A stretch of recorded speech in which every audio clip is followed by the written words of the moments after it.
We bought one heavy-duty door frame. It was steel frame at 550 rands each, one window steel frame at 850 rands, and a smaller bathroom window at 285.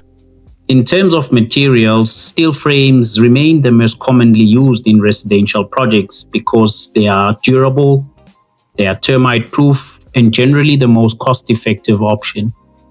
Timber frames can look good, but they are usually more expensive and require ongoing maintenance. Aluminium frames are the most expensive of the three and are normally used for sliding doors or large openings rather than standard internal doors. So do consider these if budget allows. Bricks are one of the biggest cost items in a building project, so always compare prices. This table shows how much suppliers can differ, and even a 50-cent difference per brick can mean real savings once you're buying over 2,000 bricks. Now, water is a very considerable cost which we shouldn't leave out, especially for your larger projects, so use water sparingly.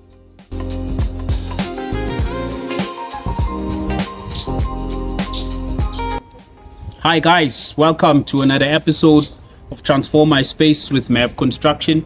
Today we're going to talk about door frames, window frames, lintels, and all things around bricklaying. If you love our type of content, please do subscribe, hit like, share the video.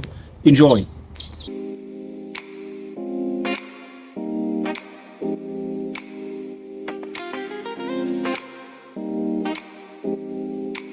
Let's first go through the materials we purchased and used for this phase of the project. 10 bags of cement at 87 rand, 1,200 Maxi bricks at 3 rand 80 cents, 2 meters of building sand at 350 rands per meter. The next set of materials is the 1 roll DPC at 130 rands. We needed 8 rolls of brick force at 48 rands each.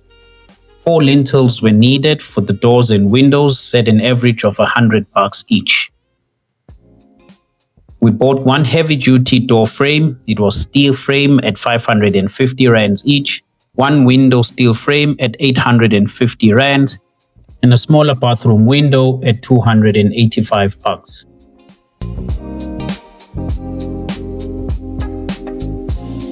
Now, water is a very considerable cost which we shouldn't leave out, especially for your larger projects, so use water sparingly. This means reusing as much water as possible, but also try and collect some rainwater from the roof through your gutters, collect it into a jojo tank, and use this water for your building. The very same setup could be used for your watering your garden later, and so the setup wouldn't be really wasted.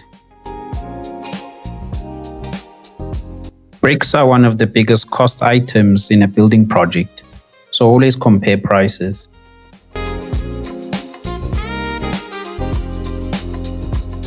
This table shows how much suppliers can differ, and even a 50-cent difference per brick can mean real savings once you're buying over 2,000 bricks. On top of that, do check for hidden costs such as deliveries, minimum order quantities, as well as VAT exclusions.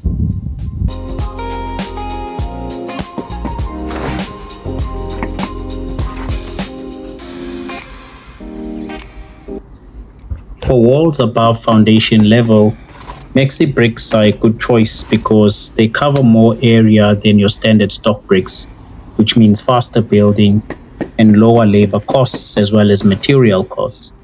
They are also strong enough for residential walls when used correctly, making them a cost-effective option for most buildings.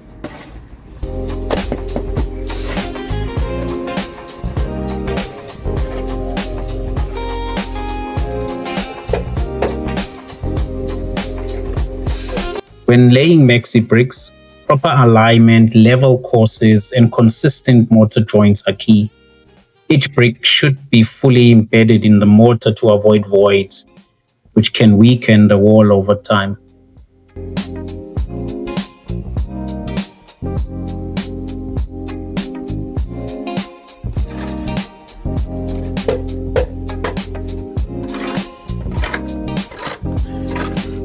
brick force is also very important. It should be installed at regular intervals, usually every 3 or 4 courses, to improve structural strength and help control cracking.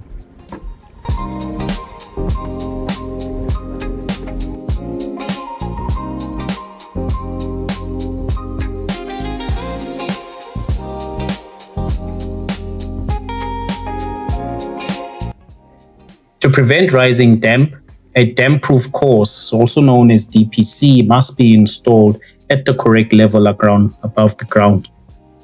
This acts as a barrier to stop moisture from rising up the walls and causing damp problems later.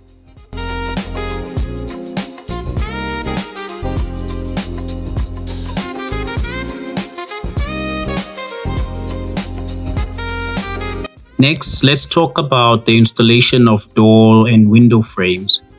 These need to be installed as the walls go up and not afterwards, so they become properly built into the masonry.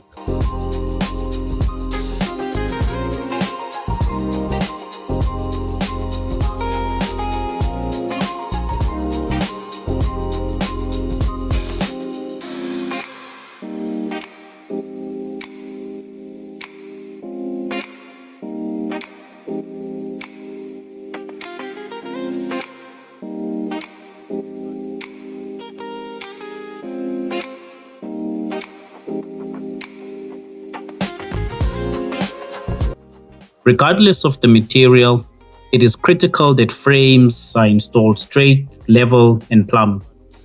If frames are skewed or twisted, you'll struggle later when fitting doors and windows. Frames also need to be properly secured into the brickwork using frame anchors or lugs and fully built into the mortar. This ensures that they do not move, crack, or loosen over time.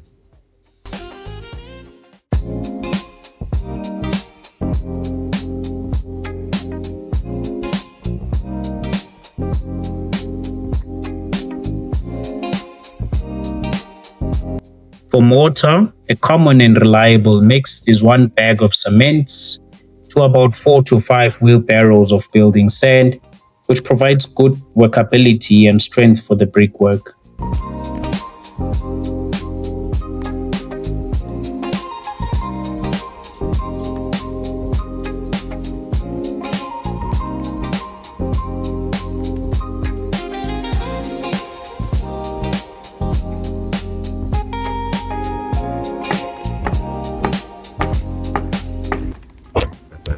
Next is the installation of lintels above doors and windows.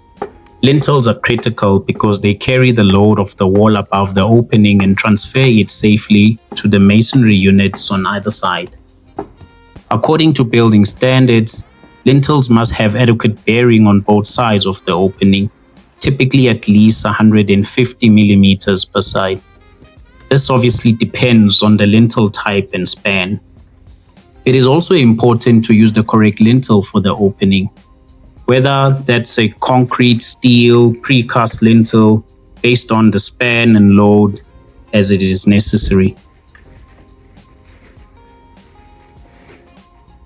Once installed, lintels must be properly supported until they gain sufficient strength to stand on their own. This is especially important if door or window frames are going to be installed later. In most cases, lintels should be propped and left supported for up to 4 days to prevent sagging or cracking.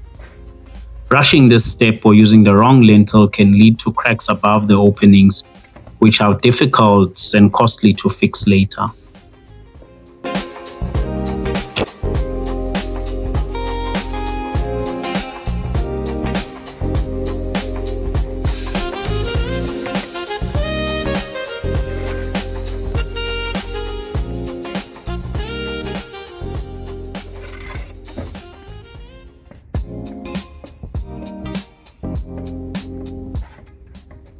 The walling stage is one of the most exciting parts of the building. This is where the drawings and floor plans really start to come to life. As the walls go up, you begin to see the actual room sizes, the layouts, and how spacious the space is going to be. This step truly brings the building to life as the structure starts to rise from the foundation and clearly claims the space on which it is being built. It's the point where the project stops feeling like lines and paper and starts to feel like a real house.